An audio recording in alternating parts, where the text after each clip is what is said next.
Dari kulit kayu, ada yang tahu ini tanaman apa? Cendana. Iya, ini tanaman namanya kayu manis atau cinnamon. Oke, ada yang tahu minyak atsiri termahal dari tanaman apa?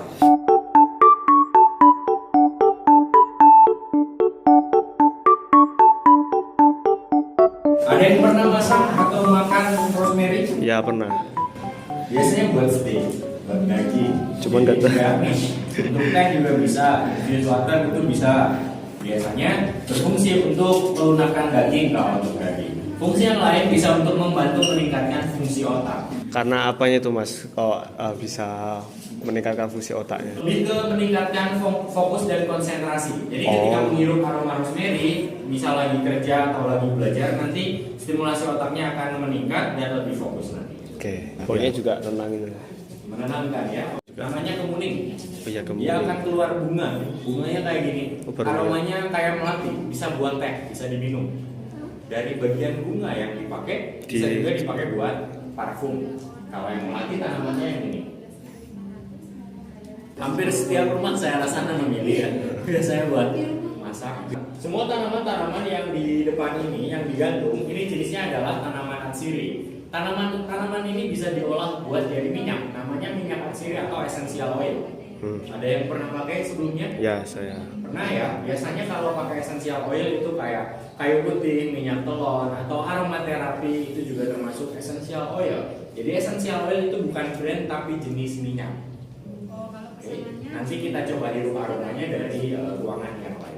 Kalau buat yang kemuning ini biasanya yang diambil dari bunganya atau dari daunnya mas? Kalau dari kemuning yang dipakai yang keluar aroma hanya dari bunga. Padahal bunganya jarang ya. Gitu. Kalau buahnya jarang, hanya disemai terus dibudidayakan aja. Punya di rumah mungkin tanaman-tanaman di depan ini. Ya yang kemuning. Oke, nama atau serabut kelapa terus diikat jadi desa. Makanya tanahnya nggak hancur karena di dalamnya emang ada kayu kasar. Dan yang pakai lumut ini lumutnya berfungsi untuk menjaga kelembaban. Jadi masih tetap hidup di sini. Perawatannya nggak disiram kak, tapi direndam di dalam air. Ini kan dulunya direndam 3 menit, terus dijemur, terus diganti lagi. Karena kalau disiram atau disemprot nanti akarnya nggak kena semua, jadi kurang efektif. itu berapa kali sehari mas untuk kayak rendam? Perendamannya nggak perlu tiap hari, seminggu 2 kali udah cukup. Atau tergantung tanaman apa yang ditanam dengan teknik ini. Kalau tanamannya suka air bisa ditambah intensitasnya. Kalau nggak terlalu suka air kayak rosemary itu bisa dikurangi. Oke, kalau sudah cukup di sini kita geser ke ruangan selanjutnya. Silahkan boleh dicoba aja. Ada Peppermint. varian yang beda-beda di sini. Coba. Ya, Ini serai wangi. Daunnya beda. Coba. Pakai air biasa dulu, terus minyak atsirinya disemprot ke dalam. Karena kalau direndam ke minyak atsiri terlalu mahal. Oh iya. Terlalu mahal lah.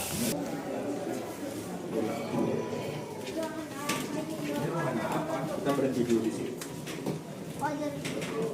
Kok ada runtuhan? Oh bukan. Ya, ruangan ini dulunya namanya adalah boiler. Jadi area rumah atsiri dulunya bekas pabrik penyulingan serai yang pada masa itu dibangun tahun 1963. Area ini dulunya ada kayak tungku, terus ada wadah penampung air yang berfungsi untuk dipanaskan supaya keluar uap.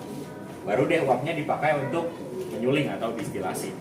Ada 2 jenis batu bata yang digunakan untuk boiler ini. Yang warna oranye ini batu bata biasa, lokal. Dulu dibawa langsung dari Bali. Yang warna putih ini batu bata api, terbuat dari batuan vulkanik, fungsinya untuk menahan panas. Oke. Nanti kita bisa lihat areanya dari sisi yang lain dan nanti kita bisa lihat gambarnya ketika masih beroperasi. Apa ya? Akar. Oh, bagian tanaman ini gitu. Jadi aroma minyak yang teman-teman hirup di ruangan sebelumnya itu bagian-bagiannya yang diolah dari tanaman yang beda. Jadi nggak cuma dari daun aja atau dari bunga aja. Ada dari bagian lain, contohnya akar. Ini namanya akar wangi atau vetiver. Tadi aromanya ada di ruangan sebelumnya. Dari kulit kayu, ada yang tahu ini tanaman apa? Cendana. Iya, ini tanaman namanya kayu manis atau cinnamon. Yang dipakai adalah kulit kayunya. Dari bagian bunga, itu tanaman namanya lavender. Daun dan ranting ini dari kayu putih. Dan terakhir dari bagian buah itu dari citrus, contohnya lemon. Jadi essential oil atau minyak atsiri itu berasal dari bagian tanaman yang beda-beda. Di sini ada fun fact, ada pertanyaan-pertanyaan yang nanti kalau dibalik ada jawaban-jawabannya seputar minyak serta tanaman atsiri. Ingin lihat yang mana dulu? Silahkan. Apa parfum favorit Cleopatra? Lavender. Oke, ada lagi yang lain dari apa? Citrus. Kapur barus. Oke, kita balik ya. Parfum favorit Cleopatra itu berasal dari tanaman, namanya adalah Blue Lotus. Kayak teratai gitu, tapi bukan teratai yang sering kita lihat di kolam-kolam di sini pada umumnya. Yang Blue Lotus ini jadi salah satu minyak atsiri yang terlangka karena banyak tumbuhnya di Sungai Nil dan hidupnya cepat. Waktu pagi-pagi bunganya mekar, siang atau sore udah gugur, tenggelam. Makanya jadi salah satu yang terlangka. Minyak atsiri yang dapat membantu fungsi otak. Ada yang masih ingat? Rosemary. Ya, rosemary bisa membantu fungsi otak. Berarti valid ya. Tadi kan udah hirup ya, masih tetap ingat. Ini rosemary bisa membantu fungsi otak. Buat jadi 1 kilo minyak mawar, bunganya butuh berapa banyak? 1 hektar. 1 hektar. Tahunya kurang ya 1 hektar. Sekilo minyak mawar, bunganya berapa? 100 apa kak? 101 mili. 100 kilo, oke. Kita coba balik ya. Buat jadi 1 kilo minyak mawar, bunganya butuh sebanyak 4 ton atau 4.000 kilo. Makanya minyak mawar harganya mahal. Kami jual minyaknya juga ukuran 5 mili segini kan. Harganya 1,6 juta rupiah. Kayaknya lebih wangi uangnya daripada minyaknya. Mana lagi yang ingin dilihat? Minyak atsiri yang termahal. Minyak atsiri yang termahal. Kamu suka yang mahal-mahal? Oke, ada yang tahu minyak atsiri termahal dari tanaman apa? Yang agak langka. Mawar ini. Enggak, bukan. Ada yang lebih mahal lagi. Blue Cendana Lotus. gaharu. Enggak, bukan. Cendana yang kedua, yang pertama namanya gaharu. Ya. Kayu gaharu. Kayu gaharu. Ada yang pernah dengar tanaman ini? Ya di Indonesia. Di Indonesia. Ada yang punya di rumah? Enggak. Kayunya itu bisa dibakar akan keluarnya aroma buat dupa. Kalau minyaknya itu bisa dipakai buat parfum. Banyak dijual di Arab, parfumnya namanya oud kalau pernah dengar. Oud itu minyak dari gaharu. 1 kilo minyaknya pernah dihargai seharga 1,3 miliar rupiah.